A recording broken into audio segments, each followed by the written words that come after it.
চলছে শেষ প্রস্তুতি। নাবিলা আফরিন, অ্যাড মিডিয়ার খবরে সবাইকে স্বাগত জানাচ্ছি।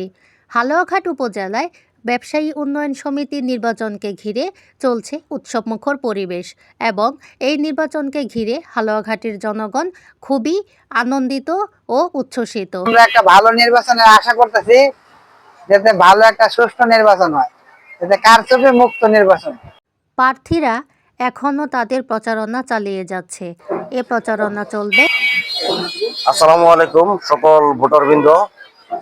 আমি মোহাম্মদ নুরে আলম শেখ, হাতি প্রতীক নিয়ে দপ্তর সম্পাদক প্রতীকে নির্বাচনে অংশগ্রহণ করেছি এবং আগামীকাল সকাল 8টা থেকে বিকেল 4টা পর্যন্ত সকলের অংশগ্রহণে ভোট চলবে।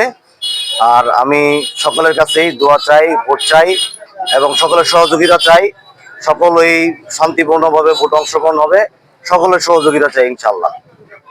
আমার মতো যারা সাধারণ ব্যবসায়ী, তাদের মতামতটা হচ্ছে যে প্রতিনিধির মাধ্যমে এই ব্যবসায়ী সমিতি তথা এই বাজারের ব্যবসায়ীর উন্নয়ন ঘটবে, আমরা তাকেই নির্বাচিত করব, এটাই আমার মতামত। আগামীকাল 4 অক্টোবর ব্যবসায়ী উন্নয়ন সমিতির নির্বাচন।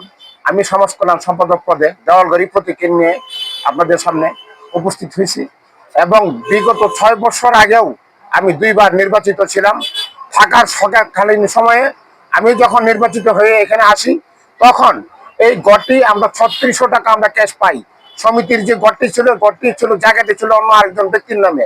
এই জায়গাটা প্রথমবারে আমরা ক্রয় করি এবং দ্বিতীয় দফায় যখন আমরা আবার নির্বাচিত হয়ে আসি, এটা 4তলা ফাউন্ডেশন দিয়ে আমরা এটাকে সমিতির ঘরটাকে আমরা উন্নত দিকে উন্নয়নের দিকে আমরা নিয়ে যাই।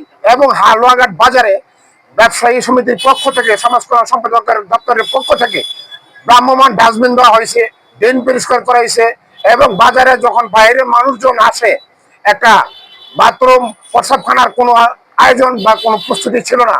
সে 5টা বাথরুম, পানিখানা এবং অজুখানা, এগুলো আমরা ধরেন উত্তর বাজার একটা দেওয়া হয়েছে, আলিগড় সাহেবের বাসার সামনে একটা দেওয়া হয়েছে, ছটকিমলে একটা দেওয়া হয়েছে, মাছমলে একটা দেওয়া হয়েছে, কামারপুটে একটা দেওয়া হয়েছে। এই 6 বছরে এই উন্নয়ন গুলা করছি এবং 6টা ইসলামিক ধর্মসভা করছি। এর বিগত 6 বছর পরে এই পর্যন্ত আমলি গভর্নমেন্ট আমলে আরো 6টি বছর গেছে, ওনারা কি উন্নয়ন করছে সেটা আমি জানি না। আমি এইবারও নির্বাচনে অংশগ্রহণ করছি। আপনাদের কাছে যদি মনে হয় আমি যেটুকু কাজের বিবরণ দিলাম সেগুলো বাস্তবতা এবং সেগুলো উদীয়মান, সেই বিষয়গুলো আপনারা বিবেচনা করে যদি মনে করেন যে আমি পার্টি হিসাবে আমাকে ভোট দেওয়া যায়, আমার প্রতিদ্বন্দ্বীর সাথে বিবেচনা করে, তাহলে আপনাদের কাছে আমি একটা করে দেওয়াল করে প্রতীকে ভোট চাই, আপনাদের কাছে দোয়া চাই।